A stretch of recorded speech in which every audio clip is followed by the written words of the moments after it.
How would I explain people who claim to be Christians who do profoundly evil things? That's a good question that both Christians and non-Christians have wrestled with. Here I'll give you my explanation for what I think lies at the heart of the issue.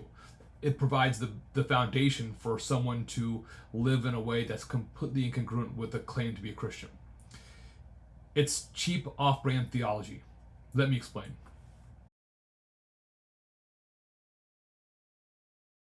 Cheap off-brand theology does not move beyond the forgiveness of sins, like the New Testament does. The forgiveness of sins is very important and very good, but that's not the entirety of the gospel package. What is linked to justification by faith is sanctification. It is this lifelong process of transformation that is enabled by the Spirit. But a person must choose to act on that life placed in them by the Spirit. And so the cheap off-brand theology has truncated the gospel. It has cut out all the transformational bit and has reduced the gospel to this get out of jail free card that can be used whenever one wants to justify how one lives, instead of the gospel being faith in Christ that comes to expression in life now. So there are other things that I'd like to say, but I don't want this to be too long.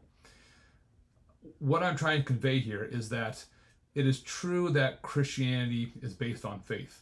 Justification is by faith alone. There is no earning in Christianity. But what is linked to justification by faith is a new type of existence, a new type of life that is divinely enabled by the Spirit. And Paul connects these two things very concisely in Romans 1:5 when he talks about the obedience of faith. Those two things are connected. This cheap off-brand theology severs faith from obedience so that the theology, the bad theology, steers the person away from choosing to act on the life placed in them by the Spirit. Again, sanctification, this transformation, is enabled by the Spirit, but a person must choose to act on that life placed in them by the Spirit as well.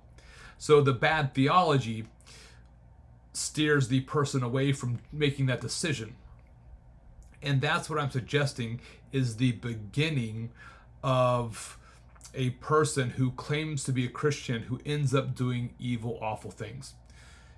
It turns out theology matters and the way we think matters because it will, to a certain degree, dictate the way that we live.